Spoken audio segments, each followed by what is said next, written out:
Welcome दोस्तों, स्वागत है आपका अपने चैनल पढ़ाई लिखाई पे विद मी वीरेंद्र। तो देखिए दोस्तों, जैसे कि आप जानते हैं AKTU Abdul Kalam technical university करा रहा है MCQ पैटर्न पर एग्जाम, ऑनलाइन एग्जाम होने वाला है। तो यानी कि मल्टीपल चॉइस क्वेश्चन जो है, कोई एक राइट ऑप्शन आपको सेलेक्ट करना होगा उसमें से। तो इस टाइप के पैटर्न पे क्वेश्चन होने जा रहा है, पहली बार ये AKTU एग्जाम में होने जा रहा है। तो इस टाइप से अब हम देखने वाले हैं टॉप 50 क्वेश्चन कौन से सब्जेक्ट के, fundamental of mechanical engineering and mechatronics, इसके यूनिट नंबर 2 के टॉप 50 क्वेश्चन हम लेके आए हैं। और ये केवल आपको ABCD रटाना नहीं है, हमारा मकसद क्या है, आपको एक क्वेश्चन अगर करें तो 4 क्वेश्चन आपको और क्लियर हो जाए, यानी कॉन्सेप्ट क्लियरिटी बिल्कुल आनी चाहिए, आपकी शीशे की तरह साफ हो जाएंगे सारे कॉन्सेप्ट। तो आइए स्टूडेंट्स शुरू करते हैं अब क्वेश्चन नंबर 1। ठीक है, देखिए क्या है, if the temperature of intake air in internal combustion engine, यानी IC इंजन की बात कर रहा है, यानी एक पेट्रोल इंजन ले लीजिए, डीजल इंजन ले लीजिए। तो उसमें कह रहा है कि उस सिलेंडर के अंदर जो एयर इनटेक करती है, यानी अंदर आती है, कब अंदर आती है, तो हम सभी जानते हैं सक्शन स्ट्रोक में आती है। ठीक है, किस में अंदर आती है, सक्शन स्ट्रोक में एयर अंदर आया करती है। यानी कि पिस्टन जब डाउनवार्ड डायरेक्शन मूव करती है तो यहाँ से इनलेट वाल्व से एयर इनलेट अंदर आएगी एयर, तो उसका टेम्परेचर अगर ज़्यादा हो, यानी पहले से ज़्यादा एयर, गरम एयर यहाँ पे भरी हो, तब क्या होगा। ठीक है, तो कह रहा है कि इट्स एफिशिएंसी, तो उसकी एफिशिएंसी पे क्या इफेक्ट पड़ेगा, क्या प्रभाव पड़ेगा। तो देखिए क्या है, इनटेक एयर अंदर आ जाएगी तब तो कोई दिक्कत नहीं है, एयर भर जाएगी। लेकिन जैसे ये दूसरा स्ट्रोक पूरा होगा जिसको हम कहते हैं कंप्रेशन, सक्शन के बाद क्या आता है कंप्रेशन। तो जब कंप्रेशन स्ट्रोक होगा तो इस पिस्टन को ज़्यादा फोर्स लगाना पड़ेगा इस गरम एयर को कंप्रेस करने के लिए, क्योंकि ज़्यादा टेम्परेचर वाली एयर एक्सपेंड होने की कोशिश करेगी और पिस्टन को उस पर ज़्यादा वर्क डन करना पड़ेगा। इसलिए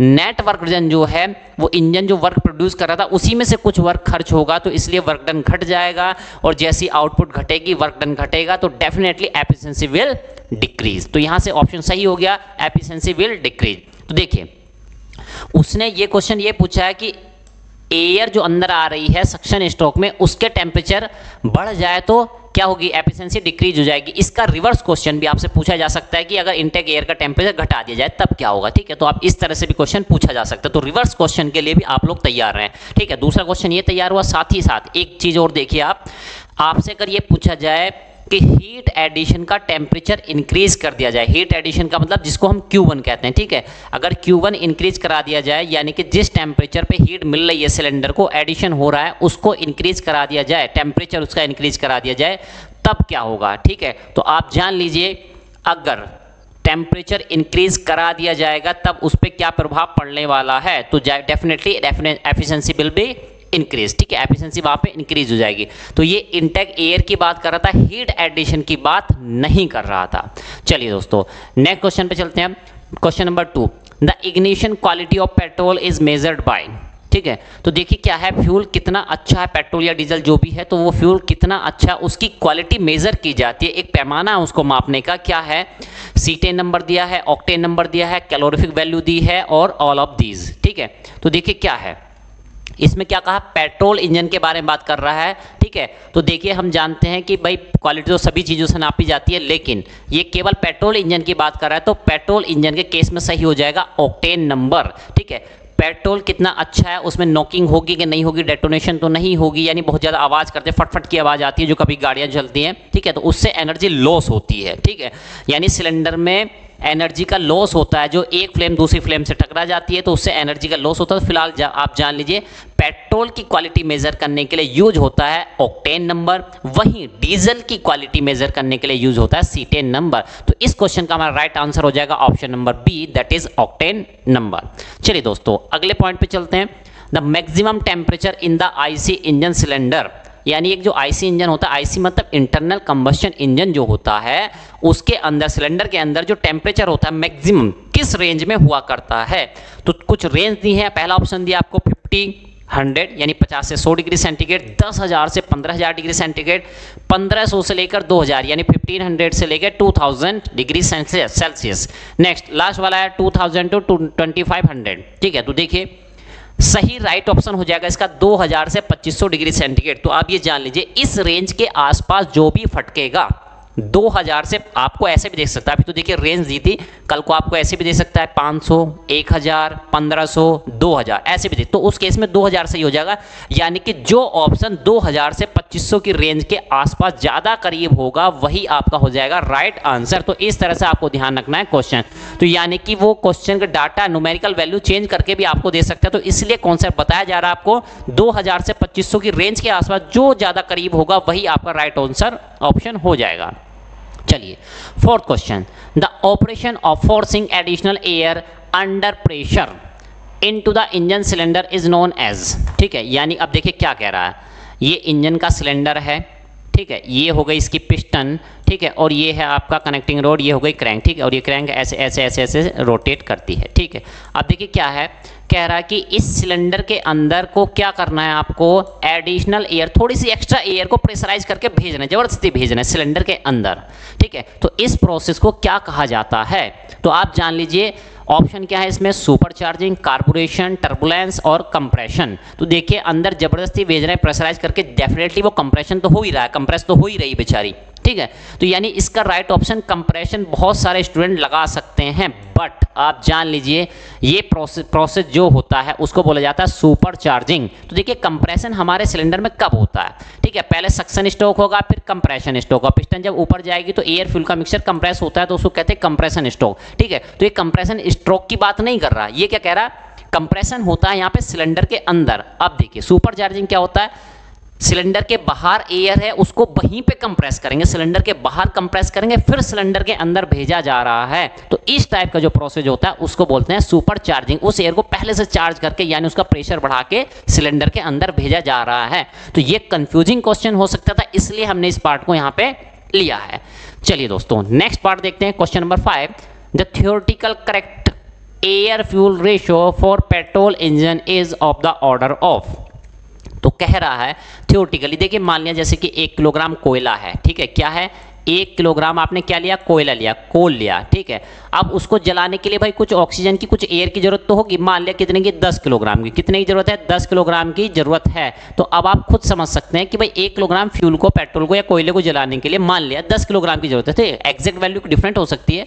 तो आपको ये बताना है कि यहां पे देखिए क्या लिखा हुआ है, करेक्ट एयर फ्यूल रेशियो, यानी एयर कितने टाइम्स रहेगी, कितने गुना रहेगी, फ्यूल कितने टाइम्स रहेगा यानी कितने गुना रहेगा, तो ये आपको बताना है। तो 4 ऑप्शन दिए आपको, 6:1, ठीक है, यानी एयर रहेगी 6 गुना और फ्यूल रहेगा 1 टाइम्स, ठीक है। इसी तरह एयर रहेगी 1 टाइम, फ्यूल रहेगा 6 टाइम्स, ठीक है, 12, 1, 15 और 1। तो आपका सही ऑप्शन जो हो जाएगा यहाँ पे, जो राइट ऑप्शन आपका होने वाला है वो हो जाएगा आपका option number D, that is 15:1, ठीक है। क्या ऑप्शन हो जाएगा, 15:1। तो आपको ध्यान रखना है कि लगभग, ठीक है, जो ये रेशो होता है पेट्रोल इंजन की बात कर रहे हो, किसकी बात कर रहे हैं, केवल पेट्रोल इंजन की बात कर रहे हैं, तो ये हो जाएगा 15:1 के आसपास, ठीक है। तो कभी कभी ये 16:1 भी दे देता है, ठीक है। तो यानी आप समझिए, यानी कि एयर रहेगी 15 गुना और पेट्रोल रहेगा 1 गुना, तो इतना ज्यादा रेशो, यानी एयर कहीं ज्यादा खर्च होती है, ठीक। नेक्स्ट ऑप्शन क्वेश्चन देखते हैं, in an internal combustion engine, यानी एक आईसी इंजन की बात कर रहा है, the process of removing the burnt gases. आप देखिए जो जली हुई गैसेज हैं, सिलेंडर के अंदर गैसेज हैं, ठीक है, उनको रिमूव करना है, कहाँ से, from the combustion chamber, combustion chamber यानी कि सिलेंडर के अंदर से उनको रिमूव करना, बाहर निकालना है of the engine cylinder with the help of fresh charge. तो देखिए क्या होता है, ये केस हो गया आपका 2 स्ट्रोक इंजन का, किसका केस है, 2 स्ट्रोक इंजन का, यानी कि जब एक्सपेंशन प्रोसेस हो रहा है, गैसेज जल चुकी हैं, बर्न हो चुकी हैं, अब कुछ नहीं बचा, वेस्ट गैसेज बची हैं, यानी वहां पे धुआं धुआं भरा है, उस धुएं को, वेस्ट गैसेज को, बर्न जली हुई गैसेज को आपको सिलेंडर से बाहर करना है। तो हम क्या करते हैं, पीछे से फ्रेश चार्ज आएगा, यानी कि जो जला नहीं है, ठीक है, एयर पेट्रोल का मिक्सचर आएगा, वो धक्का देगा, बेकार वेस्ट गैसेज को धक्का देगा और सिलेंडर से उनको बाहर कर देगा। तो इस प्रोसेस को वो जानना चाह रहा है क्या होता है। तो राइट ऑप्शन देखिए क्या होगा, 4 ऑप्शन दिए हैं, स्कैवेंजिंग, ठीक है, और दिया डेटोनेशन, और दिया सुपर चार्जिंग, और दिया पावर स्टोर। तो ये टॉपिक जो है स्कैवेंजिंग, ठीक है, ये हो जाएगा इसका राइट आंसर। और आप ध्यान रखिए ये स्कैवेंजिंग आपके सिलेबस में एज ए टॉपिक मेंशन किया हुआ है, स्कैवेंजिंग, ठीक है। तो जो टॉपिक कम से कम मेंशन किए हुए हैं सिलेबस में, उसको वो तो ज्यादा इंपॉर्टेंट हो ही जाता है। तो आपको ध्यान रखना स्कैवेंजिंग, जहां तक मुझे लग रहा है स्कैवेंजिंग से एक क्वेश्चन जरूर आपका एग्जाम में आने वाला है, ठीक है, और बिल्कुल बेसिक क्वेश्चन आएगा जैसे हमने अभी आपसे पूछा है। तो चलिए नेक्स्ट क्वेश्चन की ओर बढ़ते हैं, Which one of the following engines will have heavier flywheel than the remaining ones? ठीक ठीक है। तो देखिए फ्लाईव्हील क्या होता है आप जान लीजिए। आप लोगों ने, जो लोग गांव में रहते हैं उन्होंने चारा काटने वाला इंजन देखा हो गांव में, जिससे चारा काटा करते हैं, तो उसके इंजन के बगल में 2 पहिए होते हैं, बड़े बड़े पहिए होते हैं, व्हील होते हैं, ठीक है। तो उनको बोला जाता है फ्लाईव्हील। तो देखिए फ्लाईव्हील काम क्या करते हैं पहले जान लीजिए। तो फ्लाईव्हील क्या काम करते हैं, जब इंजन के अंदर एक्स्ट्रा पावर डेवलप होती है, यानी इंजन को कोई मशीन पे लोड तो है नहीं, इंजन पे लोड है नहीं, एनर्जी डेवलप हुए जा रही है, तो यानी उस टाइम कहेंगे कि वो एक्स्ट्रा एनर्जी, जितनी रिक्वायरमेंट है उससे एक्स्ट्रा एनर्जी डेवलप हो रही है। तो ये फ्लाईव्हील क्या करते हैं, पहिए क्या करते हैं, जब एक्स्ट्रा एनर्जी डेवलप हो रही है तो उसको अपने अंदर स्टोर करेंगे एज ए काइनेटिक एनर्जी। उनका फ्लाईव्हील का मास भी ज़्यादा होता है, मूवमेंट ऑफ इनर्शिया भी ज़्यादा होता है, तो अपने पास स्टोर कर लेते हैं, और जब इंजन को ज़्यादा जरूरत पड़ती है तो उसको सप्लाई कर देते हैं, ठीक है। तो यानी एक तरह से स्टोरेज डिवाइस आप इसको कह सकते हैं फ्लाईव्हील को, ठीक है। तो यानी कि स्पीड को, लोड को कंट्रोल करने की, फ्लक्चुएशन जब भी होता है उसको कंट्रोल करने का काम करते हैं। तो ये तो मतलब हुआ आपका फ्लाईव्हील का फंक्शन। अब देखिए इस क्वेश्चन को करने से पहले 2 चीज़ें अपने दिमाग में बिठा लीजिए, ठीक है। 2 चीज़ें दिमाग में बिठा लीजिए कि देखिए जो इंजन जितनी ज़्यादा स्पीड पे चलेगा, ठीक है, जो इंजन जितनी ज़्यादा स्पीड पे चलेगा उसको उतना कम फ्लाईव्हील की रिक्वायरमेंट होगी, ठीक। पॉइंट नंबर 1, जो इंजन जितना ज़्यादा स्पीड पे चलेगा उसको उतना कम फ्लाईव्हील की रिक्वायरमेंट होगी, ठीक। दूसरी चीज़, अगर बात करें 2 स्ट्रोक इंजन की और 4 स्ट्रोक इंजन की, ठीक है, तो 4 स्ट्रोक इंजन को ज़्यादा रिक्वायरमेंट होती है फ्लाईव्हील की। 4 स्ट्रोक इंजन, जहाँ पे 4 लिखा है तो समझो उसको ज़्यादा हैवी, ज़्यादा तगड़ा उसको क्या चाहिए, फ्लाईव्हील चाहिए। ज़्यादा आरपीएम पे चलेगा तो क्या चाहिए, कम। यानी आप ऐसे कह सकते हैं ज़्यादा स्पीड पे चलेगा तो हल्का फ्लाईव्हील चाहिए, ठीक है।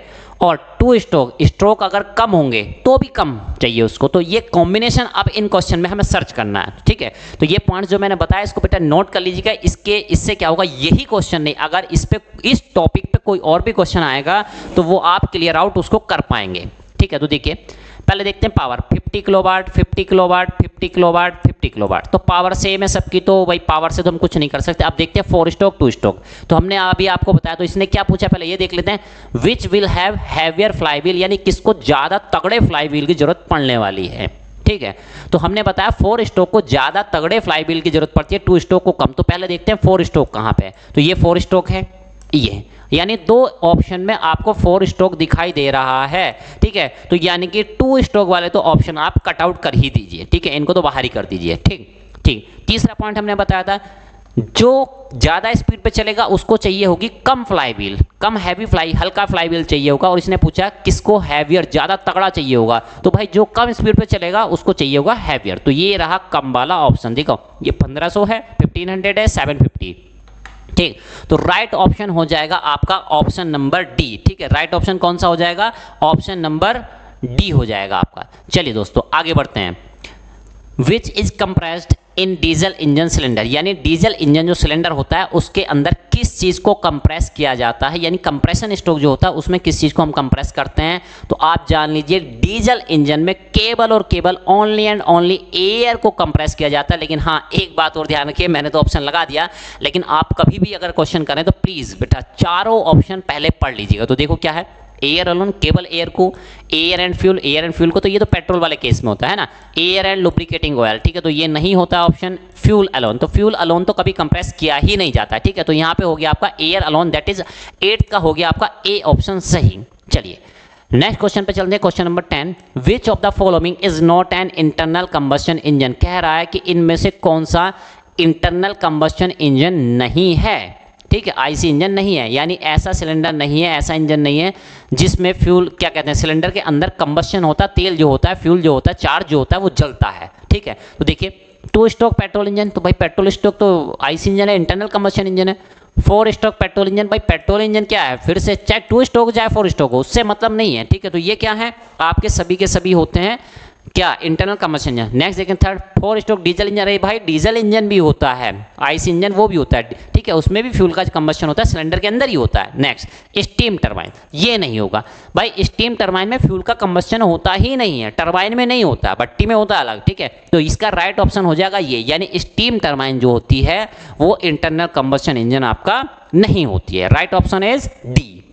चलिए स्टूडेंट नेक्स्ट देखते हैं, शायद ये फिर से नंबरिंग गलत हो गई है इसकी। Thermal efficiency of 2 stroke engine is, ठीक है, थर्मल एफिशिएंसी होती है जो 2 स्ट्रोक इंजन की, वो क्या होती है, is 4 stroke cycle engine.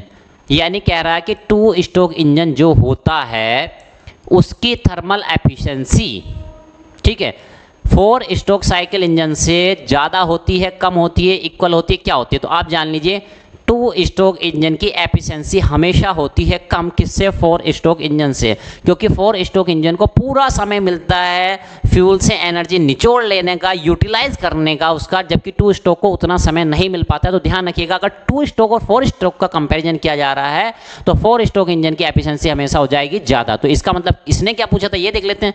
2 stroke engine की एफिशिएंसी क्या होती है? तो भाई कम होती है, 4 स्ट्रोक की ज़्यादा होती है, ठीक है। तो राइट ऑप्शन हो जाएगा इसका लेस देन, यानी कि ऑप्शन नंबर बी। चलिए स्टूडेंट, नेक्स्ट क्वेश्चन देखते हैं।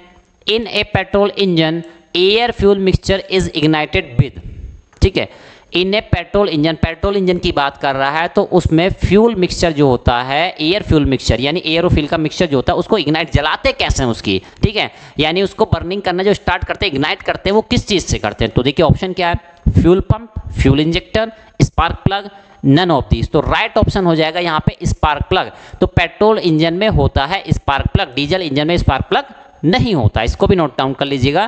तो स्पार्क प्लग से इग्नाइट किया जाता है किसको? पेट्रोल इंजन को। चलिए next 12th question, the reference fuel for knock rating of sparking ignition engine would include, ठीक है। तो क्या कहा जा रहा है? द रेफरेंस फ्यूल, ठीक है, तो यानी कि आपको रेफरेंस यानी कि आइडियल स्टैंडर्ड फ्यूल की वैल्यू बतानी है फॉर नॉक रेटिंग, नॉक यानी जैसे कि इंजन में नॉकिंग ना हो, ठीक है।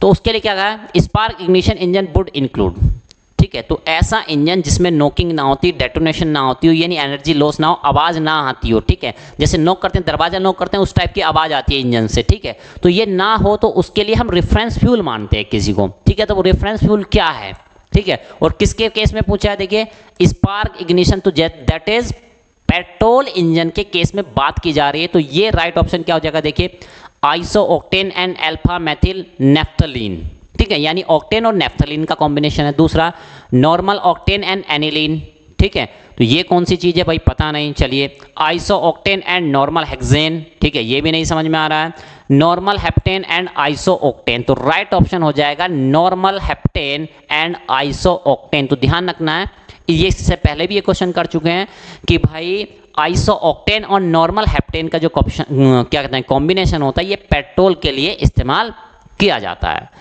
Next point, the working cycle in case of 4 stroke engine is completed, यानी कि इंजन की वर्किंग साइकिल जो होती है 4 स्ट्रोक इंजन के केस में, 4 स्ट्रोक इंजन की बात कर रहे हैं, तो उसमें कब कंप्लीट होती है, एक साइकिल कब कंप्लीट की हुई मानी जाती है? इन रिवॉल्यूशन ऑफ क्रैंकशाफ्ट, और किसके टर्म में बताना है?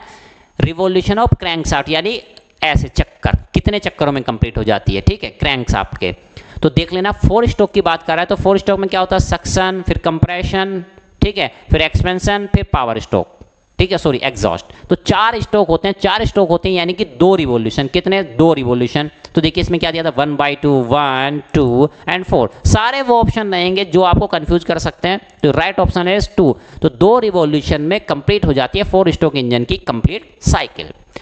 Next question 14, the air fuel ratio in petrol engine is controlled by, ठीक है, air fuel ratio in petrol engine is control by, यानी एयर और फ्यूल का मिक्सचर को कैसे कंट्रोल करोगे यार, कि मतलब क्या, कितनी एयर रहेगी, कितना फ्यूल रहेगा, इस चीज़ को कैसे कंट्रोल करोगे, यानी वो मिक्सचर बनाओगे कैसे, उस चीज़ को कंट्रोल कैसे करोगे, ठीक है। तो 4 ऑप्शन दिए आपको, कंट्रोलिंग वाल्व, ओपनिंग, क्लोजिंग, यानी वाल्व कितना खुलना है, कितना बंद होना है, कितनी देर तक खुलना है, कितना बंद होना है, ठीक है, तो ऐसा ऑप्शन है। दूसरा है गवर्निंग, ठीक है, गवर्निंग क्या करते हैं, उसमें क्या करते हैं, फ्यूल की कंट्रोलिंग की जाती है, कितना फ्यूल अंदर जाना है, कितनी फ्यूल की बूंद अंदर जाएंगी, ठीक। नेक्स्ट इंजेक्शन, तो इंजेक्शन का मतलब होता है कि भाई इंजेक्ट कराना, अंदर भेजना, केवल इतना मीनिंग होता है। कार्बोरेशन, तो राइट ऑप्शन आपका हो जाएगा कार्बोरेशन। कार्बोरेशन का मतलब ही ये होता है कि भाई मिक्सचर प्रिपेयर करना, डिजायर्ड मिक्सचर प्रिपेयर करना, यानी एयर फ्यूल का मिक्सचर प्रिपेयर करना, तो ये होता है कार्बोरेटर में, ठीक है, और इस प्रोसेस को बोला जाता है कार्बोरेशन, ठीक है। तो आप ध्यान रखिएगा, पेट्रोल के केस में एयर और पेट्रोल को मिलाने का, प्रॉपर रेशियो में मिलाने का जो काम करता है वो करता है कार्बोरेटर। तो ये कार्बोरेटर केवल पेट्रोल इंजन में यानी एसआई इंजन में हुआ करता है, डीजल इंजन में कोई भी कार्बोरेटर नहीं हुआ करता। तो ये लाइंस जो हम बोल रहे हैं बेटा, वो एक नहीं मल्टीपल चॉइस क्वेश्चन को, बहुत सारे क्वेश्चन को सोल्व किया जा सकते हैं इसकी हेल्प से। चलिए नेक्स्ट क्वेश्चन देखते हैं 15, which of the following statement is wrong, निम्न में से कौन सा स्टेटमेंट आपका गलत है। ठीक है, ध्यान रखना, ये बताना है कौन सा रॉन्ग है, सही नहीं बताना है, कौन सा गलत वाले बताने हैं। देखो क्या है, ए 4 stroke cycle engine develops twice the power of that of 2 stroke cycle engine. कह रहा है एक 4 स्ट्रोक इंजन जो होता है, ठीक है, वो डेवलप करता है दुगनी power as that of 2 stroke engine. तो भाई गलत बोल रहा है, 2 स्ट्रोक इंजन जो है वो दुगनी पावर जनरेट करता है in comparison to 4 stroke engine. ठीक है, तो पहला स्टेटमेंट गलत हो गया। Very good. अब यही ना लगा देना है ना, हमने कहा था बेटा पहले चारों ऑप्शन पढ़ लिया करो। ठीक है, तो ये वाला तो गलत है। ठीक है, तो इसमें यही देखना था रॉन्ग, तो पहला वाला हो गया एक तो, है ना। दूसरा वाला देखते हैं, for the same power developed, अगर सेम पावर दोनों इंजन डेवलप कर रहे हैं तो कोई 2 इंजन होंगे। Number A 4 stroke cycle engine is lighter. ठीक है, तो कह रहा है कि 4 स्ट्रोक इंजन जो होगा वो लाइटर होगा, हल्का होगा, लेस, बल्कि ज़्यादा स्पेस नहीं घेरेगा, भारी नहीं होगा, and occupies less floor area, ऐसा कह रहा है। तो देखो बेटा, हमने अभी बताया, ऊपर वाला स्टेटमेंट आपने पढ़ा कि 2 स्ट्रोक इंजन ज़्यादा पावर जनरेट करता है, ज़्यादा पावर जनरेट करता है, तो भाई वो ज़्यादा पावर अगर आप 4 स्ट्रोक से जनरेट कराना चाहोगे तो 4 स्ट्रोक वाले का साइज ज़्यादा करना पड़ेगा।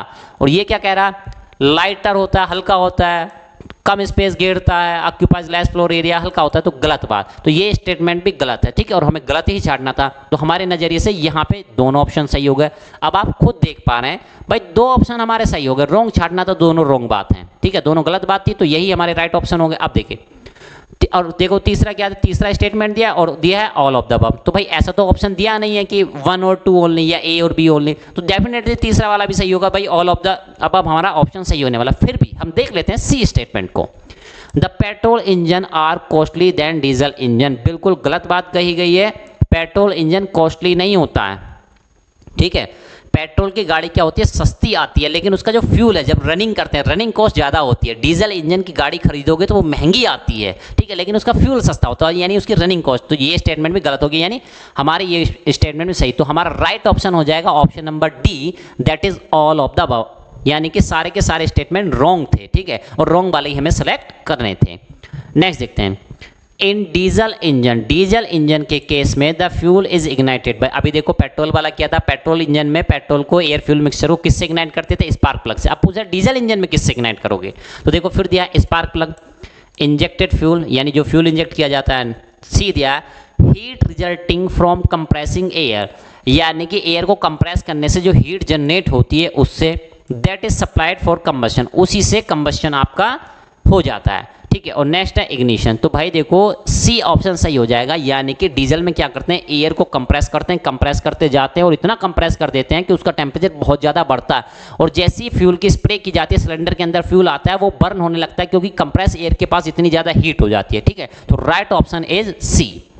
चलिए दोस्तों नेक्स्ट देखते हैं, मैच ऑफ द फॉलोइंग, निम्नलिखित को मैच कराना है। ठीक है, कौन सा किससे मैच करेगा, तो देखिए पहले ऑप्शन पढ़ लेते हैं।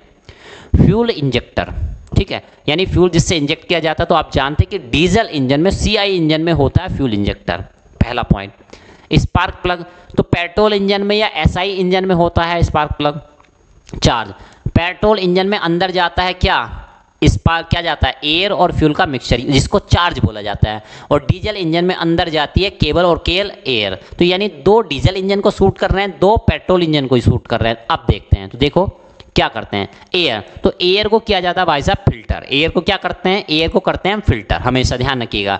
चार्ज, ठीक है, चार्ज क्या होता है, यानी एयर और फ्यूल का मिक्सचर होता है। ठीक है, एयर फ्यूल का मिक्सचर होता है, तो मिक्सचर कौन तैयार करता है भाई, ये करता है आपका कार्बोरेटर। कौन तैयार करता है, कार्बोरेटर तैयार करता है मिक्सचर। अब देखिए फ्यूल इंजेक्टर, फ्यूल इंजेक्टर आप बताइए किस में होता है, एसआई इंजन यानी स्पार्क इग्निशन इंजन में होता है। ठीक है, अब देखो एसआई की फुल फॉर्म पता है, स्पार्क इग्निशन, और ये क्या लिखा है, स्पार्क प्लग, लगा दो आंख मीच के। ठीक, ये देखिए फ्यूल इंजेक्टर, डीजल को इंजेक्ट किया जाता है हाई प्रेशर, तो ये होता है compression ignition engine, that is diesel engine. तो ऐसे ऑप्शन आपके सही हो जाएंगे। ठीक है, तो इसको आप, और हाँ ये बात ध्यान रखिएगा, आपको इस पूरे ऑब्जेक्टिव क्वेश्चन के एमसीक्यू क्वेश्चन की अगर पीडीएफ चाहिए तो हमारे टेलीग्राम चैनल से आप लोग डाउनलोड कर सकते हैं। टेलीग्राम चैनल का लिंक आपको नीचे डिस्क्रिप्शन में वीडियो में मिल जाएगा। दोस्तों next point, match the following, निम्नलिखित को मैच कराइए। ठीक है, मैच कराना है इनको। तो देखिए फिर से देखते हैं, एसआई इंजन यानी स्पार्क इग्निशन इंजन यानी पेट्रोल इंजन की बात कर रहा है, लगा दो जल्दी से। सीआई इंजन यानी कि डीजल कंप्रेशन इग्निशन इंजन यानी डीजल इंजन की बात कर रहा है, तुरंत लगा दिया। कंप्रेशन रेशो, ठीक ठीक है। तो देखो compression ratio of SI engine, compression ratio CI. SI engine मतलब पेट्रोल इंजन, सीआई इंजन मतलब कि डीजल इंजन। तो आप ध्यान रखिए डीजल इंजन का या सीआई इंजन का कंप्रेशन रेशो ज़्यादा होता है, पेट्रोल इंजन का या एसआई इंजन का कंप्रेशन रेशो कम होता है। तो आप खुद देख पा रहे हैं किसका कम है और किसका, तो हमने कहा सीआई इंजन या डीजल का होता है ज़्यादा। तो कितना होता है ये 16 से लेकर 20 तक, ठीक है। हाँ, इस रेशो में थोड़ा बहुत वेरिएशन हो सकता है, कहीं पे आपको 18 से 22 भी दे देगा या 16 से 22 भी दे देगा, तो ध्यान रखिए। लेकिन इतना ध्यान रखना पेट्रोल का कंप्रेशन रेशो होता है कम, ठीक है।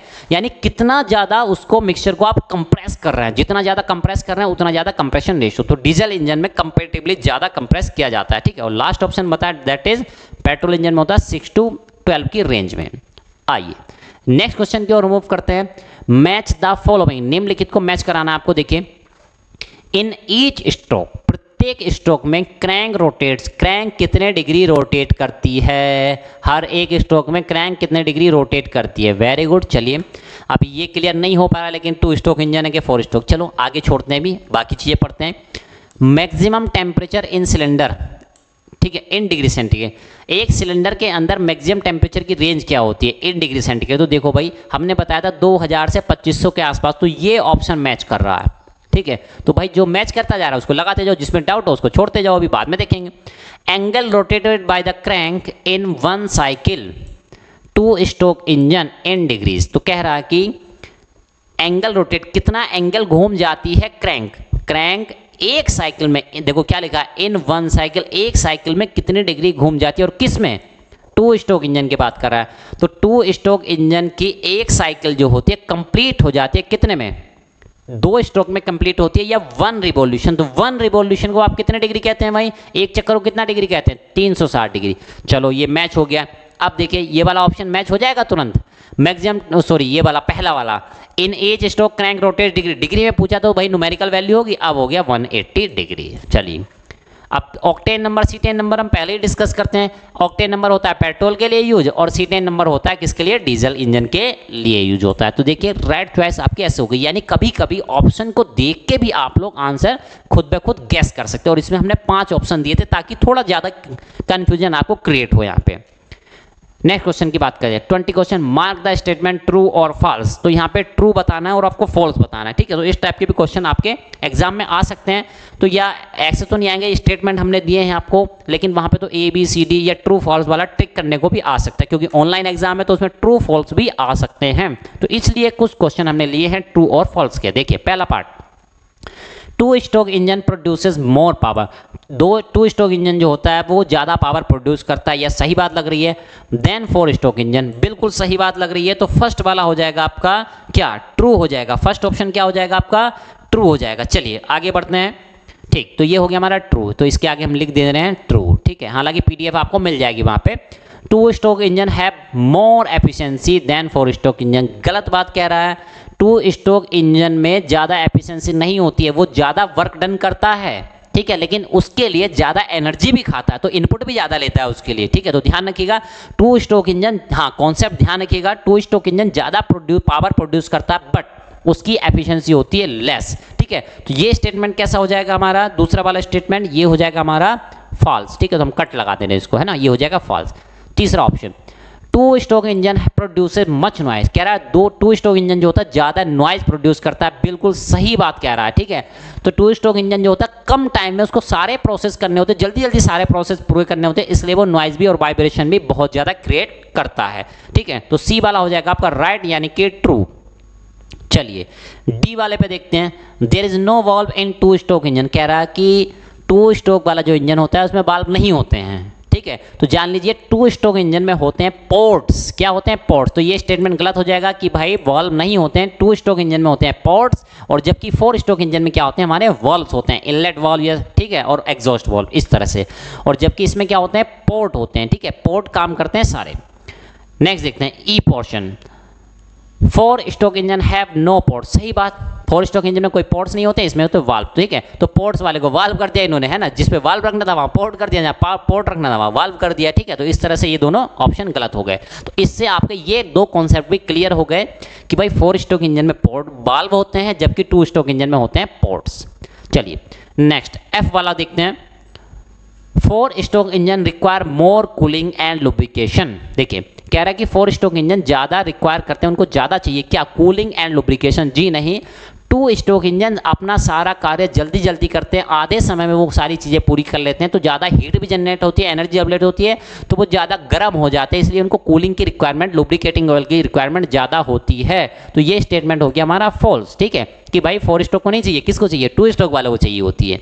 Next, petrol engine have more efficiency than diesel, ठीक है, तो कह रहा है कि पेट्रोल इंजन की जो एफिशिएंसी होती है डीजल इंजन से ज़्यादा होती है, ठीक है, ये ऑप्शन कह रहा है, ठीक है। तो ऐसा नहीं है भाई, पेट्रोल इंजन की एफिशिएंसी कम होती है डीजल इंजन की एफिशिएंसी से, तो ये हो जाएगा आपका फॉल्स। तो ध्यान रखिएगा जिस इंजन, हाँ ये कॉन्सेप्ट ध्यान रखिएगा, जिस इंजन का कंप्रेशन रेशो ज़्यादा उसकी एफिशिएंसी भी ज़्यादा, ठीक है, ध्यान रखना है, जिस इंजन का कंप्रेशन रेशो जितना ज़्यादा उसकी एफिशिएंसी उतनी ज़्यादा। और कंप्रेशन रेशो वाला क्वेश्चन अभी पीछे मैच ऑफ द फॉलोइंग में हम कर चुके, तो एक पॉइंट को पकड़ लीजिएगा, कंप्रेशन रेशो जिसका ज़्यादा उस इंजन की एफिशिएंसी उतनी ही ज़्यादा। चलिए, running cost of diesel engine is more, ठीक है, कह रहा है कि डीजल इंजन की रनिंग कॉस्ट यानी वो चलता है, खरीदने की बात नहीं कर रहा है, जब वो चलता है सड़कों पे चलता है, काम करता है, फंक्शन करता है, तब उसकी ज़्यादा होती है। जी नहीं, तो भाई डीजल सस्ता आता है, पेट्रोल महंगा आता है, तो आप खुद ही सोच सकते हैं कि भाई डीजल सस्ता आता है तो उसकी चलने की कॉस्ट, वर्क करने की कॉस्ट कैसे वो हो जाएगी, ठीक है। तो आप समझ लीजिए डीजल इंजन की रनिंग कॉस्ट क्या होती है, कम होती है, और यहाँ पे क्या कहा गया था, मोर, तो ये स्टेटमेंट हो गया आपका फॉल्स, यानी एच वाला हो गया आपका फॉल्स, ठीक है। आई नेक्स्ट देखते हैं, 2 stroke petrol engine has deflector at the top of the piston, कह रहा है कि 2 स्ट्रोक पेट्रोल इंजन के टॉप पे, ठीक है, तो आपने हमने क्या बनाया था, पिस्टन बनाई थी ऐसे, ठीक है, ये पिस्टन थी, ठीक है, पिस्टन थी, ये इसकी रॉड लगी थी। अब देखिए इसके टॉप ऊपर वाला जो पोर्शन था तो उस पर ऐसे डिफ्लेक्टर लगा हुआ था, ठीक है, जिससे फ्रेश चार्ज आता था इधर से और वेस्टेज वाला इधर से निकल जाता था। तो ये ऐसा उठा हुआ पोर्शन जो है, कर्व पोर्शन जो क्राउन की शेप का जो पोर्शन है, ये किस में होता है, तो 2 स्ट्रोक पेट्रोल इंजन में होता है, बिल्कुल होता है, ठीक है। तो 2 स्ट्रोक पेट्रोल इंजन में पाया जाता है डिफ्लेक्टर, ठीक है, बस केवल और केवल 2 स्ट्रोक पेट्रोल इंजन में ही पाया जाता है डिफ्लेक्टर, ये पॉइंट आपको ध्यान रखना है। नेक्स्ट पॉइंट, इन सीआई इंजन यानी कंप्रेशन इग्निशन इंजन की बात कर रहा है, यानी कि डीजल इंजन की बात कर रहा है, तो कह रहा है कि in CI engine only air enters during the suction stroke, true बात, डीजल इंजन में केवल पहले सक्शन स्ट्रोक में एयर ही अंदर आती है, तो ये हो गया आपका ट्रू। आइए नेक्स्ट क्वेश्चन की ओर मूव करते हैं, ठीक है। तो मैच ऑफ द फॉलोइंग से बोथ वॉल्व्स क्लोज, दोनों वॉल्व बंद रहते हैं, यानी इनलेट और आउटलेट, यानी ठीक है, सक्शन वाल्व या एग्जॉस्ट वाल्व दोनों क्या रहते हैं, बंद रहते हैं। किस केस में, कंप्रेशन स्ट्रोक में रहते हैं, बिल्कुल बंद रहते हैं, जब कंप्रेशन करते हैं दोनों वॉल्व बंद रहते हैं, सही बात। लेकिन let finish all of the option, ठीक, कंप्रेशन एंड एक्सपेंशन स्ट्रोक, दूसरा ऑप्शन दिया कंप्रेशन एंड एक्सपेंशन स्ट्रोक, तो देखो कंप्रेशन में भी बंद रहता है, एक्सपेंशन में भी बंद रहता है, जब एक्सपेंशन हो रहा होता है तब वाल्व नहीं खुलता है, जब एक्सपेंशन स्ट्रोक पूरा हो जाता है और एग्जॉस्ट स्टार्ट होता है तब वाल्व खुलता है, ठीक है। तो ये वाला भी ऑप्शन सही था, ये भी सही है कि भाई दोनों में बंद रहता है, तो ज्यादा बेटर कौन सा हो गया, ये कंप्रेशन एंड एक्सपेंशन। फिर भी एक बार नीचे देख लेते हैं, सक्शन स्ट्रोक, जी नहीं, सक्शन स्ट्रोक में तो सक्शन वाल्व खुला होता है, एग्जॉस्ट वाल्व में एग्जॉस्ट वाल्व खुला होता है, तो इसका राइट ऑप्शन हो जाएगा आपका ये, ठीक है, ए का सेकंड। इनलेट वाल्व ओपन, तो इनलेट वाल्व ओपन किस में होता है भाई, एक ही बार में ओपन होता है, बस किस में, सक्शन स्ट्रोक में ओपन होता है। नेक्स्ट, चार्ज वॉल्यूम डिक्रीज है, और दूसरा है एग्जॉस्ट स्ट्रोक, ठीक है। तो देखो चार्ज वॉल्यूम कब डिक्रीज होता है, जब उसको कंप्रेस करोगे, दबाओगे, तब तो चार्ज का वॉल्यूम क्या हो जाएगा, डिक्रीज हो जाएगा, तो कब होता है, कंप्रेशन स्ट्रोक में। अब लास्ट वाला तो शायद आप मिला ही दोगे, ठीक है। एग्जॉस्ट स्ट्रोक में क्या होता है, एग्जॉस्ट वाल्व ओपन होता है, तो कोई जरूरी नहीं है सीधे का सीधा नहीं मिल सकता ऐसे, ठीक है, राइट का बिल्कुल सीधे भी मिल सकता है। तो आइए नेक्स्ट क्वेश्चन की तरफ मूव करते हैं, 22, मैच द फॉलोइंग, फिर से मैच ऑफ द फॉलोइंग, ठीक है। तो इस टाइप के क्वेश्चन भी आपके एग्जाम में आ सकते हैं। देखिए क्या है, टीडीसी, ठीक है, यानी टीडीसी को क्या बोलते हैं, टॉप डेड सेंटर, ठीक है। तो एक बना दे रहे हैं हम, देखो भाई होता क्या है, अगर सिलेंडर ऐसे है वर्टिकल रखा, ये कॉन्सेप्ट आप समझ लीजिए, अगर सिलेंडर वर्टिकल है तो ये हो गई पिस्टन, ये हो गई कनेक्टिंग रोड, ये हो गई क्रैंक, ठीक है, ऐसे क्रैंक रोटेट करती है, इस तरह से क्रैंक रोटेट करती है, ठीक। तो ये अगर सिलेंडर वर्टिकल है, ठीक है, कैसा है, वर्टिकल, तो ये होता है टीडीसी, ये होता है आपका टीडीसी, और ये होता है आपका बीडीसी, ये होता है आपका बीडीसी, ठीक है। लेकिन सिलेंडर अगर ऐसे है, किस तरह से, ऐसे, इस तरह की शेप में ऐसे, ठीक है, इस तरह से, यानी हॉरिजॉन्टल रखा है, तो देखो क्या हो जाएगी, ये हो जाएगी आपके पिस्टन, ये कनेक्टिंग रोड, ये हो गई क्रैंक, ठीक है, इस तरह से रोटेट करके, तो देखो ये हो जाएगा आईडीसी, ये क्या हो जाएगा, इनर डेड सेंटर, और ये हो जाएगा ओडीसी यानी आउटर डेड सेंटर। अब देखते हैं, ठीक है, अब क्वेश्चन को करने में मजा आएगा। देखिए टीडीसी टॉप डेड सेंटर, तो ये होता है, ठीक है। उसी चीज को जब घुमा दोगे ठीक है, हॉरिजॉन्टल रख दोगे तो क्या हो जाएगा आईडीसी। टीडीसी क्या किस में बदल जाता है आईडीसी। तो ध्यान रखिए कुछ व्हीकल ऐसे होते हैं जिसमें सिलेंडर हॉरिजॉन्टल रखा होता है, कुछ में रखा होता है वर्टिकल। तो टीडीसी और आईडीसी मोस्टली एक ही चीज को रिफरेंस करते हैं, बस क्या है, एक वर्टिकल और एक हॉरिजॉन्टल है। नेक्स्ट देखिए बीडीसी, तो बीडीसी क्या हो जाएगा भाई ओडीसी यानी आउटर डेड सेंटर। तो ये कॉन्सेप्ट ध्यान रखिएगा, हॉरिजॉन्टल और वर्टिकल सिलेंडर वाला concept. Next stroke length and crank, तो स्ट्रोक लेंथ जिसको एल बोला जाता है एंड क्रैंक की जो रेडियस होती है उसको बोला जाता है आर। तो उसमें जो रिलेशन होता है वो होता है L is equal to 2r। Next bore, देखिए बोर क्या होता है, बोर होता है बेसिकली डायमीटर, ठीक है। बोर क्या होता है, डायमीटर होता है। तो ये देखिए inside diameter of the cylinder, तो कौन सा डायमीटर, इनसाइड डायमीटर होता है, आउटसाइड वाला डायमीटर नहीं होता है। तो बोर रेफरेंस किया जाता है इंटरनल डायमीटर्स को। चलिए नेक्स्ट 23 इन इंजन्स में सीसी, आपने अक्सर देखते हो कि भाई हम बाइक इतने की सीसी की लाए या स्कूटी इतने सीसी की लेके आए, तो इस सीसी का मतलब क्या होता है ये जानते हैं। तो क्या होता है, कह रहा है क्यूबिक सेंटीमीटर और सेंटीमीटर क्यूब, ठीक है। तो इसका फुल फॉर्म तो उसने दे दिया। तो आपके एग्जाम में क्वेश्चन ये भी बन सकता है कि सीसी स्टैंड्स फॉर, सीसी का मीनिंग क्या है, तो क्यूबिक सेंटीमीटर और सेंटीमीटर क्यूब, ठीक है। इस तरह से रिफर फॉर किस लिए कहा जाता है, वॉल्यूम ऑफ द सिलेंडर और स्वेप्ट वॉल्यूम, सिलेंडर के अंदर का वॉल्यूम, ठीक है, जो इनसाइड वॉल्यूम होता है और स्वेप्ट वॉल्यूम। तो ध्यान रखिए आगे देखते हैं, volume of the fuel in tank, area of the piston, तो एरिया तो हो ही नहीं सकता जब मीटर क्यूब में सेंटीमीटर क्यूब में। Volume of the lubricating oil, तो भाई लुब्रिकेटिंग ऑयल का वॉल्यूम नहीं नापते हैं। Volume of the fuel tank का भी वॉल्यूम नहीं नापते हैं। एरिया ऑफ पिस्टन हो ही नहीं सकता। अब देखिए यहां से भी दो ऑप्शन क्रिएट हो सकते हैं। अगर आपको कभी भी दिया हो स्वेप्ट वॉल्यूम, तो पहली राइट चॉइस हो जाएगी, प्रेफरेंस हो जाएगी स्वेप्ट वॉल्यूम, ठीक है। अगर स्वेप्ट वॉल्यूम ना दिया हो, ठीक है, ध्यान रखिएगा इस चीज को, अगर स्वेप्ट वॉल्यूम ना दिया हो तो वॉल्यूम ऑफ द सिलेंडर तब राइट चॉइस हो जाएगी। और वॉल्यूम ऑफ सिलेंडर में भी अगर internal volume of the cylinder दिया हो तो वो ज्यादा राइट ऑप्शन हो जाएगा। तो पहला चॉइस हो जाएगी आपकी swept volume. Swept volume option में नहीं है तो inside volume of the cylinder, ये राइट चॉइस हो जाएगी। अगर inside volume of the cylinder नहीं है तब राइट चॉइस हो जाएगी वॉल्यूम ऑफ द सिलेंडर, ठीक है।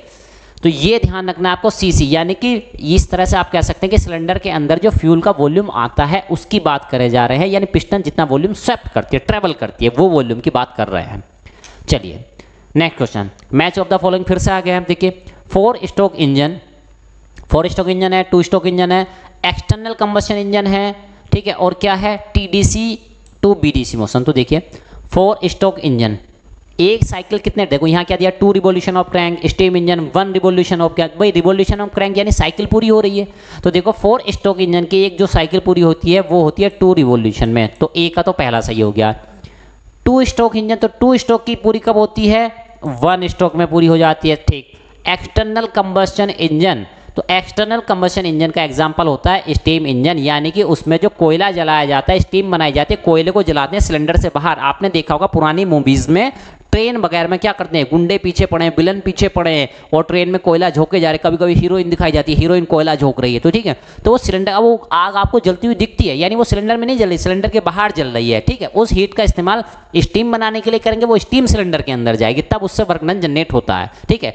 तो यानी ध्यान रखिएगा स्टीम इंजन हमेशा से एग्जाम्पल रहा है किसका, एक्सटर्नल कंबशन इंजन का। एक्सटर्नल मतलब सिलेंडर के बाहर कंबशन होता है, दहन होता है, ठीक।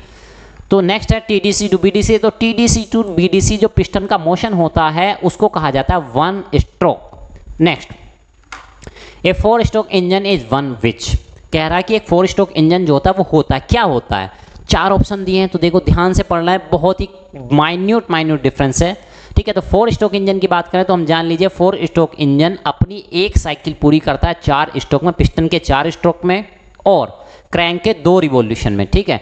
तो 4 स्ट्रोक इंजन जो है अपनी साइकिल पूरी करता है 4 stroke of the piston and 2 stroke of the crank. तो ये ऑप्शन अब ढूंढते हैं इसमें कहां पे है। Complete cycle in 4 revolution, 4 revolution में नहीं करता, 2 रिवोल्यूशन में करता है, पूरा आगे पढ़ेंगे ही नहीं। Complete cycle in 2 revolution, very good, 2 revolution में पूरी करता है, ठीक। ऑफ क्रैंक, ठीक है, और 4 स्ट्रोक ऑफ द पिस्टन, बिल्कुल राइट चॉइस है यही, लेकिन फिर भी लेट फिनिश, ठीक है। कंप्लीट साइकिल इन 2 रिवोल्यूशन, बिल्कुल सही बात किया, 2 रिवोल्यूशन पूरी करता है, और 2 स्ट्रोक तो होगा नहीं, 4 स्ट्रोक होना था, ठीक है। कंप्लीट साइकिल इन 4 रिवोल्यूशन, गलत बात, 4 रिवोल्यूशन में तो कोई साइकिल नहीं पूरी होती है, ठीक है। तो राइट ऑप्शन कौन सा हो जाएगा हमारा? राइट ऑप्शन हो जाएगा बी कि 2 revolution of the crank and 4 stroke of the piston. तो 25 क्या हो गया आपका? बी ऑप्शन सही हो जाएगा यहाँ पे।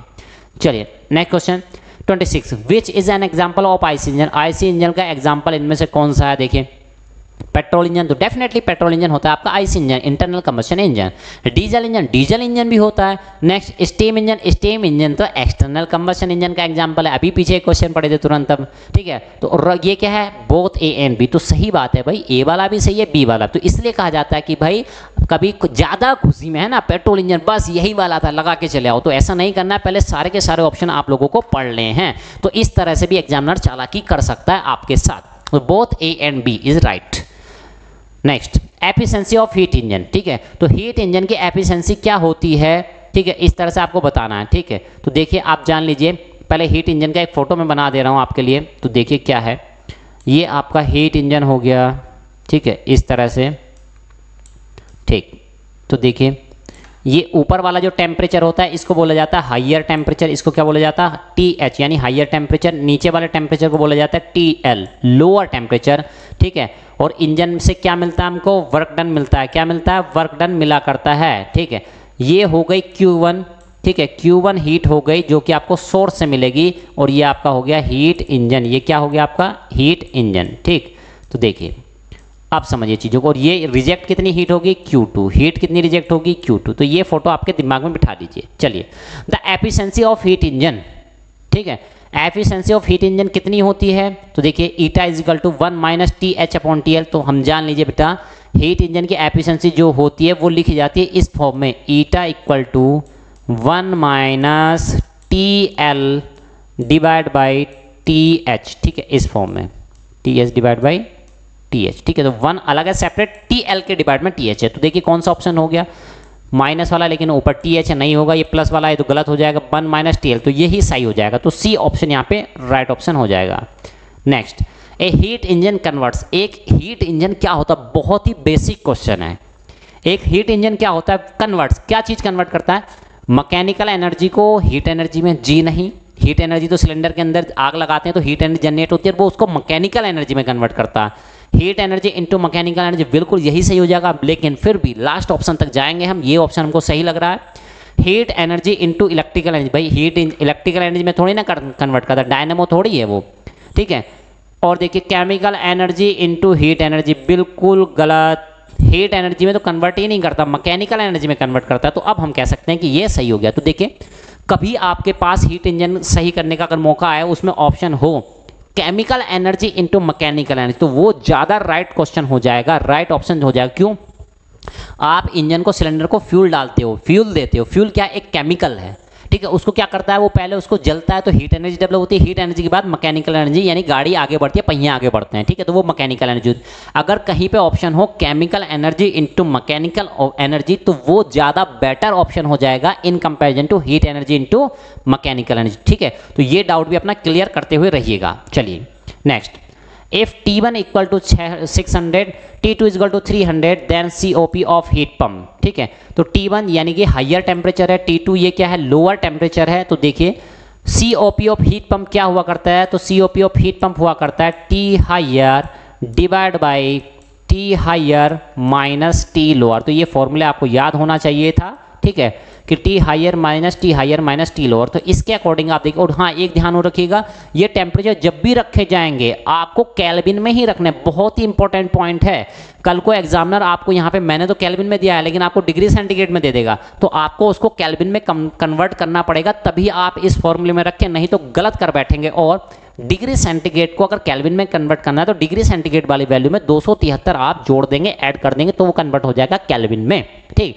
तो इसके अकॉर्डिंग देखते हैं भाई क्या ऑप्शन सही हो जाएगा। देखिए तो ऊपर आ जाएगा हमारा कितना? 600, ऊपर कितना आ जाएगा? 600, और नीचे क्या आ जाएगा? 600 माइनस 300, दैट इज 300। तो देख रहे हैं सीधे सीधे 600 डिवाइड बाय 300, तो कौन सा ऑप्शन सही हो जाएगा? 2, दैट इज 29 का हो जाएगा D option right. Next, in winters we should use, यानी सर्दियों के दिनों में हम क्या यूज करते हैं या क्या हमें यूज करना चाहिए। तो क्या करते हैं? देखो रेफ्रिजरेटर सर्दियों में यूज नहीं करते हैं, ठंडा थोड़ी ना करना होता है, गर्म करने की रिक्वायरमेंट होती है। हीट इंजन भाई मोटरसाइकिल चला के थोड़ी बैठ जाते हैं, ठीक है, वो तो पॉल्यूशन करेगा, ठीक है। हीट पंप, ये राइट ऑप्शन हो जाएगा, हीट पंप यूज करते हैं हम, ठीक है। टरबाइन यूज नहीं करते हैं, तो देखिए यहाँ पर राइट ऑप्शन हो जाएगा आपका सी, बाकी सारे ऑप्शन हो जाएंगे आपके गलत। तो राइट ऑप्शन है सी, हीट पंप यूज करना चाहिए आपको ताकि वो आपके कमरे को हीटअप कर सके, गर्म कर सके।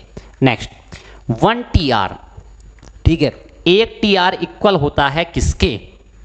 नेक्स्ट ऑप्शन पहला 3.51 वाट, 4.51 वाट, 5.51 न्यूटन, 3.51 किलोवाट। तो देखिए बेटा, हमको पता है 1 TR इक्वल होता है किसके? 3.51, इतना तो क्लियर हो गया भाई, 3.51, ठीक है, और किसके? किलोवाट के इक्वल होता है, किसके? किलोवाट के इक्वल हुआ करता है, ठीक। तो देखो एग्जामिनर ने क्या होशियारी की, 3.51 वाट पहला ही ऑप्शन दे दिया ताकि आप गलती करो, वॉट और किलोवाट में अंतर ना, यानी यूनिट गड़बड़ कर दी उसने बस। और देखो क्या दिया नीचे 4.51, 5, अब तो आप क्या करो 3.51, 4.5, यहाँ तक दिमाग जाएगा तो 5 पीछे है ना, इसको पढ़ोगे ही नहीं। तो यही ऑप्शन हो जाएगा सही, 3.51 किलोवाट। तो यूनिट भी ध्यान से देखिएगा आप लोग, ठीक है, नहीं तो जल्दी जल्दी में खुशी में क्वेश्चन अक्सर गलत हो जाया करते हैं।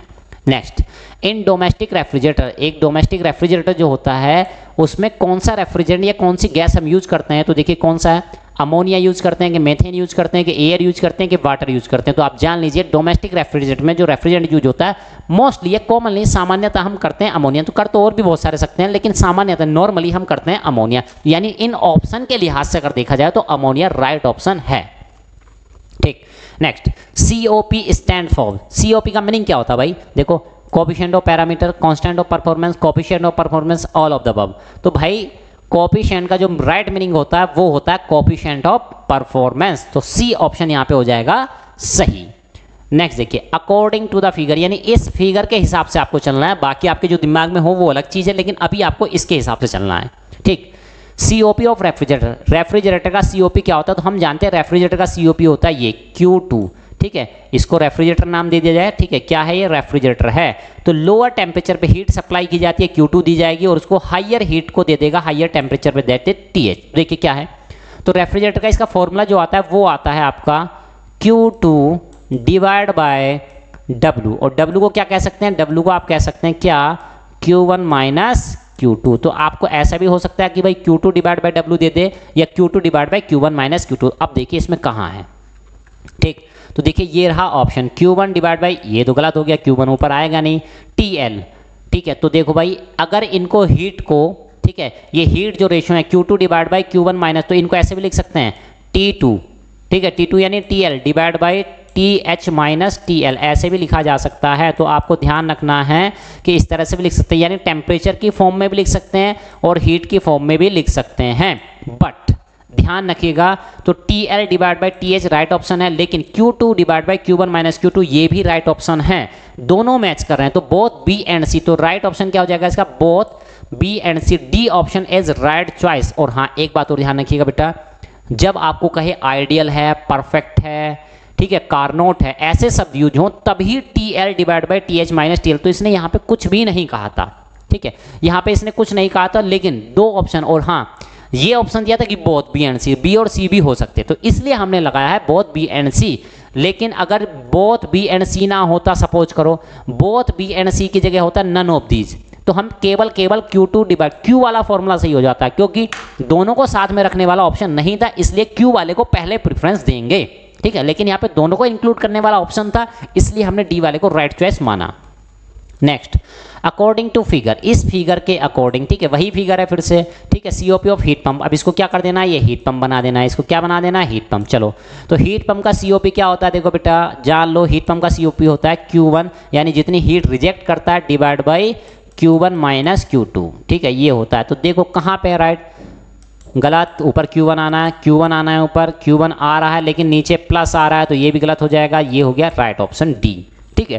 तो राइट ऑप्शन इज D। चलिए next question, according to figure, फिर से वही फिगर है, किसकी बात कर रहा है? Q2 क्या होता है भाई? तो Q2 होता है ये क्या करता है? ये होता है नीचे वाला पार्ट, इवेपोरेटर वाला पार्ट। तो यहाँ से हीट बाहर जा रही है, यहाँ से क्या जा रही है? हीट बाहर जा रही है, तो ये स्पेस कैसा हो रहा है? ठंडा। तो यहाँ पे रेफ्रिजरेशन इफेक्ट प्रोड्यूस होता है, तो इसको कहते हैं रेफ्रिजरेशन इफेक्ट, ठीक है। फिर भी हम लास्ट ऑप्शन मिलाएंगे, अभी हीटिंग इफेक्ट जी नहीं, Q2 इस सिस्टम से बाहर जा रही तो हीटिंग इफेक्ट नहीं है, हीट रिजेक्टेड जी नहीं, नन ऑफ दिस इसको भी नहीं, तो राइट ऑप्शन हो जाएगा रेफ्रिजरेशन इफेक्ट। चलिए नेक्स्ट क्वेश्चन की तरफ बढ़ते हैं। अकॉर्डिंग टू फिगर, फिर से वही फिगर है W, अब इसने कुछ नहीं दिया, ठीक है, हीट इंजन है कि हीट पंप है कि रेफ्रिजरेटर, लेकिन हमको दिख रहा है कि भाई हीट इंजन तो नहीं हो सकता क्योंकि वर्क इसको सप्लाई किया जा रहा है, यानी ये रेफ्रिजरेटर है या हीट पंप है। अब दोनों ही केस में आप देखिए क्या हो जाएगा, कौन सा फॉर्मूला वैलिड है, और ये ध्यान रखिए बेटा, चाहे हीट इंजन हो, चाहे हीट पंप हो, चाहे रेफ्रिजरेटर हो, तीनों केस में केवल एक ही फॉर्मूला वैलिड होता है, that is W equal to Q1 minus Q2, यही राइट चॉइस होती है। तो इसलिए तो उसने कुछ लिखा नहीं था कि रेफ्रिजरेटर के हीट पंप है कि क्या है, ठीक है, तो आप जान लीजिए। और ये कौन सा ऑप्शन हो जाएगा आपका, ऑप्शन नंबर डी, तो 37 का हो जाएगा डी। आइए next question, what is refrigerator, एक रेफ्रिजरेटर क्या होता है, यानी रेफ्रिजरेटर का फंक्शन क्या होता है, किसको कहते हैं कि ये रेफ्रिजरेटर है। Number 1, process of maintaining space eight 0 degree centigrade, ये रेफ्रिजरेशन, ये प्रक्रिया जो ये प्रोसेस जो है वो कैसा प्रोसेस, टेम्परेचर को मेंटेन करता है, maintaining space eight 0 degree centigrade, यानी किसी जगह को, किसी एरिया को, किसी स्पेस को 0 डिग्री सेंटीग्रेड पे बनाए रखता है, तो क्या इसको रेफ्रिजरेशन कहते हैं। ठीक, तो रेफ्रिजरेटर क्या हमेशा 0 डिग्री सेंटीग्रेड पे बनाए रखता, जी नहीं, तो 0 डिग्री सेंटीग्रेड कंपलसरी नहीं है, वो 5 पे भी हो सकता है, 10 पे भी हो सकता है, -4 पे भी हो सकता है।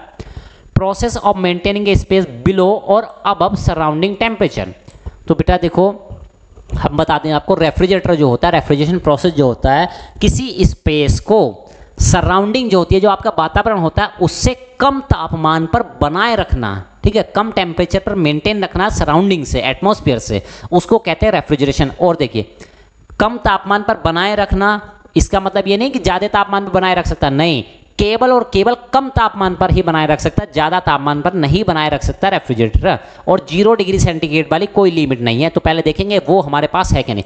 Process of maintaining surrounding at lower temperature than desired space, ठीक है, प्रोसेस ऑफ मेंटेनिंग सराउंडिंग, वो कह रहा है सराउंडिंग को मेंटेन करता है क्या, किसी जगह से, किसी एरिया से कम स्पेस पे मेंटेन कर सराउंडिंग, यार वातावरण को कैसे मेंटेन कर लेगा रेफ्रिजरेटर, ठीक है, तो ये देखिए शब्दों के साथ खेल रहा है, आपको जगलरी में फंसा रहा है आपको, ठीक है, शब्दों के साथ खेलने की कोशिश कर, तो अपने शब्दों पे टिके रहना है। Refrigeration is the process of maintaining space at lower temperature than the surrounding, तो राइट ऑप्शन इज डी। तो देखो वो चाह रहा था पहले आप ऊपर वाले ऑप्शन जो हैं उनमें उलझ जाओ और गलती से कोई एक ऑप्शन सही, तो right option is D.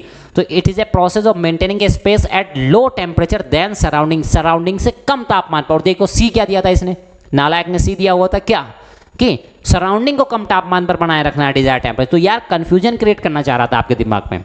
Next, which is not the method of refrigeration, निम्न में से कौन सा रेफ्रिजरेशन का एक तरीका नहीं है, एक मेथड नहीं है, कौन सा, dissolution of salt and change of phase है, throttling process and expansion gas turbine, तो देखिए रेनक्यू effect, material of properties like magnetic effect, thermocouples. तो देखिए बेटा अगर आपको ऐसा लग रहा हो कि कोई कॉन्सेप्ट शायद आपने नहीं पढ़ा है, तो आप हमारे टेलीग्राम चैनल से जाके वहाँ पे इस पर्टिकुलर यूनिट के नोट्स भी डाउनलोड कर सकते हैं, ठीक है, हैंड रिटन में, ठीक है, और आप हमारे वीडियो भी देख सकते हैं, इस यूनिट के वीडियोस हमारे चैनल पे पड़े हुए हैं पहले ऑलरेडी, ठीक है, पढ़ाई लिखाई चैनल है, तो यहाँ पे जाके आप देख सकते हैं, ठीक है। तो अगर इन डेप्थ आपको जाना है तो उसको देख लीजिए, तो फिलहाल आप जान लीजिए ये सारे के सारे क्या हैं, ठीक है, कह रहा है which is not the method of refrigeration, तो जितने मेथड डिस्कस किए गए ए बी सी, ये तीनों मेथड ऑफ रेफ्रिजरेशन हैं, और हमें क्या बताना था कौन सा नहीं है, तो भाई नन ऑफ दिस, इनमें से कोई सा नहीं है, ठीक है, तो ये सारे हैं, तो ऐसा कोई नहीं है जो रेफ्रिजरेशन का मेथड ना हो, तो नन ऑफ दिस हो जाएगा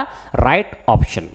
चलिए next, in case of domestic refrigerator which one is correct, तो डोमेस्टिक रेफ्रिजरेटर के केस में कौन सा ऑप्शन सही है। देखिए क्या कह रहा है, condenser works higher pressure, condenser जो वर्क करता है वो एट हायर प्रेशर पे वर्क करता है, जबकि इवेपोरेटर करता है लोअर प्रेशर पे वर्क। सही बात कह रहा है, कंडेंसर में प्रेशर ज़्यादा होता है क्योंकि कंप्रेसर से कंप्रेस होके ही तो उसमें पहुंचती है कंडेंसर पे, तो कंडेंसर में हमेशा प्रेशर ज़्यादा रहता है, ठीक। इवेपोरेटर में हमेशा प्रेशर कम रहता है क्योंकि वहाँ पे एक्सपेंशन हो जाता है, वहाँ पे कूलिंग रहती है, ठीक। नेक्स्ट पॉइंट देखते हैं, in compressor refrigerant flows as gas, compressor में रेफ्रिजरेंट गैस की तरह फ्लो करता है, बिल्कुल सही बात है। इन कैपिलरी ट्यूब में होता है एक्सपेंशन, एक्सपेंशन होता है किसका, लिक्विड का, तो ये भी सही बात है, तो पहली बात भी सही थी, दूसरी बात भी सही थी। अब उसमें दिया देखो नन ऑफ दीज वाला तो दिया नहीं, ऑल ऑफ दीज, तो जाहिर सी बात है तीसरी भी सही होगी, तो नीचे वाला ऑप्शन देख के बता पा रहे हैं, ठीक है, फिर भी देख लेते हैं। Capillary tube is an expansion device, बिल्कुल सही बात। तो आप देखिए ये जो 3 फैक्ट लिखे हैं ये 3 डिफरेंट कॉन्सेप्ट हैं, ठीक है। इनको याद करेंगे आपको, अगर ये क्वेश्चन कर लिया तो आप समझ जाएंगे कि तीनों चीज सही है। तो इन स्टेटमेंट का यूज फर्दर न्यूमेरिकल ऑब्जेक्टिव बनाने में हो सकता है, तो इनको भी ध्यान रखिए। जो स्टेटमेंट यहाँ पे बोले जा रहे हैं वो अपने आप में एक एक क्वेश्चन का निर्माण यहाँ पे कर सकता है। Next, domestic refrigerator works on, domestic refrigerator कौन सी साइकिल पे वर्क करता है? तो कह रहा है VC cycle, Carnot cycle, reverse Carnot cycle, all of these. तो देखिए भाई, जो डोमेस्टिक रेफ्रिजरेटर होता है वो करता है वीसी साइकिल पे वर्क। वीसी साइकिल की फुल फॉर्म भी आपसे पूछ सकता है भाई, तो जान लो क्या होती है, वेपर कंप्रेशन साइकिल, ठीक है। Vapour compression cycle full form है vapour compression cycle. Next, for human comfort, यानी ह्यूमन को कंफर्ट आराम किस कंडीशन में फील होगा? तो किस कंडीशन में फील होगा? देखिए, ड्राई बल्ब टेम्परेचर 24 से 25 हो और 5 यानी रिलेटिव ह्यूमिडिटी जब रही हो 50 से 60%, ठीक। आगे देखते हैं, ड्राई बल्ब टेम्परेचर यानी उल्टा कर दिया, देखो इसको 50-60 कर दिया, इसको 24-25 कर दिया। ड्राई बल्ब टेम्परेचर हो 0 और 5 रिलेटिव ह्यूमिडिटी हो 100, तो राइट ऑप्शन हो जाएगा आपका ए, ठीक है। तो देखिए ह्यूमन को कंफर्ट फील होता है लगभग 24 से 25 degree centigrade dry bulb temperature हो और रिलेटिव ह्यूमिडिटी रहे 50 से 60%, ठीक है। कभी कभी आपको मैंने यहाँ 24 से 25 दिया, हो सकता है आपको 24.5 दे दे या 23.5 दे, तो आपको ध्यान रखना है जो टेम्परेचर, जो ड्राई बल्ब टेम्परेचर की वैल्यू 24 से 25 के जितनी ज़्यादा क्लोज रही वो ऑप्शन उतना ज़्यादा राइट हो जाएगा। कल को ऑप्शन चेंज भी किए जा सकते हैं एग्जाम में, ठीक है। और रिलेटिव ह्यूमिडिटी 50 से 60% के बीच ही रहनी चाहिए। चलिए student, find the right option for the saturated air, ठीक है। कह रहा कि सैचुरेटेड एयर ऐसी एयर जो सैचुरेट हो चुकी है, जिसमें जितनी वाटर वेपर घुलनी चाहिए थी, मिक्स होनी चाहिए थी, उतनी मिक्स हो चुकी है। ऐसे केस में क्या होता है? तो ये देखिए, इस केस में ड्राई बल्ब टेम्परेचर और वेट बल्ब टेम्परेचर दोनों हो जाते हैं इक्वल। तो ये तो सही है। क्या बाकी के सही हैं? हमने कहा बराबर होते हैं, तो भाई बड़ा तो हो नहीं सकता, छोटा भी नहीं हो सकता, और नहीं है तो दुगना भी नहीं हो सकता। तो ये तीनों ऑप्शन गलत हो गए। राइट ऑप्शन है ड्राई बल्ब टेम्परेचर। तो ध्यान रखना है, सैचुरेटेड एयर के केस में ड्राई बल्ब टेम्परेचर और वेट बल्ब टेम्परेचर बराबर होते हैं, जबकि एक नॉर्मल चीज अगर आपसे पूछी जा रही है तो उस केस में ड्राई बल्ब टेम्परेचर हमेशा ज्यादा होता है वेट बल्ब टेम्परेचर से। लेकिन एक्सेप्शन केस है, सैचुरेटेड एयर के केस में ड्राई बल्ब टेम्परेचर और वेट बल्ब टेम्परेचर हमेशा बराबर हो जाते हैं। तो हाँ, विच वन इज करेक्ट। देखिए नेक्स्ट क्वेश्चन यही आ गया, विच वन इज करेक्ट, निम्न में से कौन सा सही है। अब इसने कोई कंडीशन तो दी नहीं कि सैचुरेटेड एयर कैसी, तो हम नॉर्मल जैसी एटमॉस्फेयर में एयर होती है उस एयर की बात करेंगे, यानी उसमें अनसैचुरेटेड एयर होती है। तो नॉर्मल कंडीशन की बात करें तो वहां पे होती है अनसैचुरेटेड एयर, और अनसैचुरेटेड एयर के केस में हमेशा ड्राई बल्ब टेम्परेचर बड़ा रहेगा, ज्यादा रहेगा किससे? वेट बल्ब टेम्परेचर से। तो 44 का हो गया आपका ऑप्शन नंबर बी सही। Next, relative humidity, relative humidity का कौन सा फॉर्मूला सही है, जिसको 5 से डिनोट करते हैं? mb डिवाइड बाई ma, गलत, mb डिवाइड बाई mbs, ठीक है। यानी mass of water vapour divide by mass of water vapour in saturated condition, बिल्कुल सही बात कही जा रही है। 5 pv डिवाइड बाई pbs, ठीक है, यानी pressure of water vapour divide by pressure of water vapour in saturated condition, ये भी सही है। तो बहुत बी एंड सी ऑप्शन दिया, वेरी गुड। तो ये हो जाएगा आपकी right choice. Next 46, 1 bar equal to, bar क्या होता है? देखो बेटा, बार नापते हैं प्रेशर, प्रेशर नापा जाता है किस यूनिट में? बार। तो बार जो है प्रेशर नापने की एक यूनिट होती है, ठीक है, ये ध्यान रखना है। अब 1 बार किसके इक्वल होता है? ठीक है, तो देखिए 1 बार आपको ध्यान रखना है, 1 बार इक्वल टू होता है 10 टू की power 5, 1 bar equal to 10 to की power 5 newton per metre square, जिसको हम क्या बोलते हैं? जिसको हम पास्कल भी बोलते हैं। इसको हम क्या बोलते हैं? कहीं कहीं पे आपको पास्कल भी लिखा मिल सकता है, जिसको शॉर्ट फॉर्म में लिखते हैं PA। तो ध्यान रखना, मैंने न्यूटन पर मीटर स्क्वायर लिखा है, तो आपको ध्यान रखना है वहां पे कहीं कहीं पे पास्कल भी लिखा हो सकता है। तो ये हो गया इसका राइट ऑप्शन। देखो 10 टू पावर 5 9, यानी कि जैसे ही 10 टू पावर 5 देखो तुरंत लगा दो ऑप्शन को खुशी खुशी में, है ना, और नीचे पढ़ो ही ना, यूनिट पढ़ो ही ना, ठीक है। तो ऐसा भी हो जाता है कभी 10 टू की पावर 6 हो ही नहीं सकता, 10 टू की पावर 5 न्यूटन पर mm, ये mm स्क्वायर हो गया, नहीं हो सकता 10 टू की power 5 newton per metre square. तो डी ऑप्शन इज राइट। तो देखिए, जान लीजिए एग्जामिनर कैसे आपसे, आपके दिमाग से खेलने की कोशिश करता है, जानबूझ के सबसे गलत वो जानता है कि स्टूडेंट कौन से क्वेश्चन को कैसे गलत कर सकते हैं, वो कितने को स्टूडेंट गलत करते हैं, तो ज़्यादातर कोशिश करेगा पहला या दूसरा ऑप्शन ही जो गलत हो और वो आपको ज़्यादा सही लग रहा है वही रख देगा, ठीक है, और सबसे लास्ट में रख देगा लास्ट वाला ऑप्शन। तो ठीक, अब देखिए हमने कहा बार होती है प्रेशर नापने की यूनिट। एक बात और क्लियर कर लीजिए यहीं पे कि बैरोमीटर जो होता है, ठीक है, बैरोमीटर जो इंस्ट्रूमेंट होता है, जो डिवाइस होती है, उससे प्रेशर नापा जाता है। तो कभी ऐसे ही पूछ दे बैरोमीटर एक यूनिट हो, बैरोमीटर एक इंस्ट्रूमेंट होता है, डिवाइस किस चीज के लिए मेजर किया, तो प्रेशर मेजरमेंट के लिए इस्तेमाल किया जाता है। देखिए 2 क्वेश्चन आपके क्लियर हो गए यहां से। Next, specific humidity. Specific humidity का फॉर्मूला आपको बताना है, जिसको हम ओमेगा से रिप्रेजेंट करते हैं। तो MA डिवाइड बाई MB, ठीक है, एक ऑप्शन ये है। दूसरा MB डिवाइड बाई MA। तीसरा है PV divide by PT। PT यानी P total minus PV। P का मतलब हो गया pressure of water vapour, V का मतलब vapour. Both B and C, ठीक है। तो देखिए बी वाला ऑप्शन भी सही है, डी वाला भी सही है, यानी ये 2 फॉर्मूले होते हैं। तो बोथ बी एंड सी, तो राइट ऑप्शन हो जाएगा आपका ऑप्शन नंबर डी। तो ध्यान रखिएगा, ये फॉर्मूला भी होता है ओमेगा का, ये फॉर्मूला भी होता है ओमेगा का दोनों फॉर्मूले को हमने एक ही न्यूमेरिकल में इंक्लूड कर दिया ताकि आपको पता चल जाए। और डेफिनेटली यकीन मानिए, अगर ये क्वेश्चन जो आप पढ़ रहे हैं उनमें एक एक लाइन जो बोली जा रही है, जो कही जा रही है, अगर उतना कॉन्सेप्ट आप यूज कर लेते हैं तो पर्टिकुलर इस यूनिट से कोई भी क्वेश्चन आपसे बच नहीं पाएगा एग्जाम में, चाहे कोई एग्जाम आ जाए। यहाँ पे आप ये K2 के एग्जाम की बात कर रहे हैं फिलहाल। तो नेक्स्ट, मोस्ट एयर, ठीक है। मोस्ट एयर क्या होती है, तो देखो मोस्ट एयर क्या होती है, मोस्ट एयर में होती है नमी, यानी कि मॉइस्चर होता है, यानी वाटर वेपर होती है, प्लस और क्या होती है आपकी ड्राई एयर। ड्राई एयर यानी कि हम कहते हैं ना कि एयर में नाइट्रोजन इतने % होती है, ऑक्सीजन, तो वो जो एयर होती है वो ड्राई एयर में काउंट होती है। तो यानी water vapour plus dry air के कॉम्बिनेशन को कहते हैं मोस्ट एयर। अब देखो कहाँ है dry air, very good, water vapour बिल्कुल सही, यही ऑप्शन सही है। ड्राई एयर ऑक्सीजन गलत, ऑक्सीजन, लेकिन पढ़ेंगे सारे ऑप्शन, फिर कह रहे हैं राइट लग रहा है तो ठीक है, लेकिन पढ़िएगा सारे ऑप्शन को। ड्राई एयर प्लस नाइट्रोजन गलत, वाटर वेपर प्लस ऑक्सीजन गलत, ठीक है। तो ऑक्सीजन नहीं होती, एटमॉस्फेरिक एयर होती है, जिसको ड्राई एयर बोला जाता है। वाटर वेपर क्या होती है, साथ में मिक्स होती है, तो बन जाती है मोस्ट एयर।